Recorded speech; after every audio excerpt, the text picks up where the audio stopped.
I work with an NG in an incubator within NG, so that's an internal startup of NG. As an incubator, we don't have the resources and time to spend in interacting with government bodies.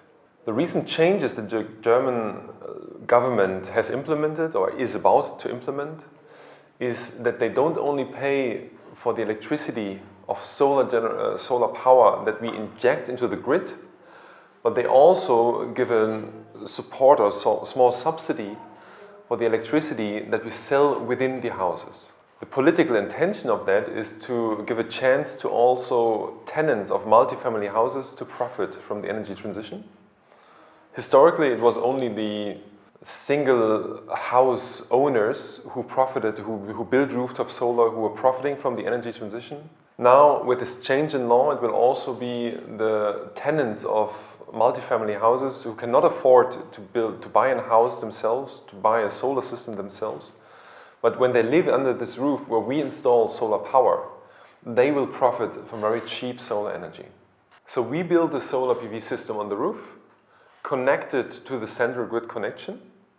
Whatever is not used in the house, it's just sold to the grid. And at the same time, when the solar production is not large enough, because on a New Year's Eve people are celebrating but there's no sun, then we sell them power from the grid. The energy transition has been an investment of Germany. So Germany is paying for that. And there has been a very big debate about costs. So when you talk in a political sphere about costs, it's always talking about justice. And 40% of German population live as tenants. And so far, the only role they were playing in the energy transition was to pay. So that's the point where the German government says, no, this cannot be true. In the long term, we need to include them. So this is the first step they're taking to really include them actively into the energy transition. At the same time, the same discussion is going on a European level. So in Europe, in last winter, the European Commission has presented a draft of a new regulation, a new directive in fact, which would lead all of European legislations in the same direction. So in view to our business model, what we learned is that it's very important not to only make this an energy-related topic, but really to give this target of the energy transition to all politicians. A specific example, in our case, the Energy Ministry wants to have multifamily building owners invest in solar PV systems on their roofs.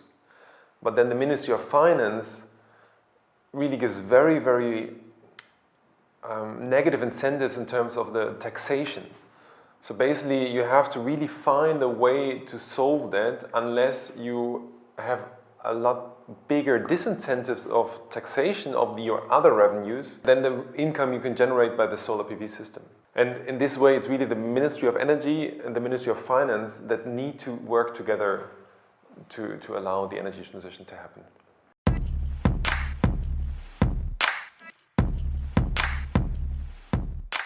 So at the moment there's two different perspectives on that. On the one hand side is the regulation, so which governments are supportive to this? And the other hand side, where does it just by pure techniques and economy make sense? So in the latter sense, for example, Italy would be the perfect place for us to go because it has a lot of sunshine, or Spain, a lot of sunshine. But then we have looked a little bit into the Italian market and we found that the government is just purely prohibiting our business model there. So we'll have to look closely where both the natural conditions but also the regulations are in place. One other element that we have seen is that, for example, in Spain, although there's so much sun, if you want to raise capital for the investment in the solar system, the uncertainty that investors perceive is so high because the government has been doing so terrible things to solar investors in the past, that just because of the risk perception in the Spanish market, although there is much more sun, the cost of solar can actually be higher than in Germany. So these elements we will have to consider, but I hope that the Italian government is going to loosen their grip a bit.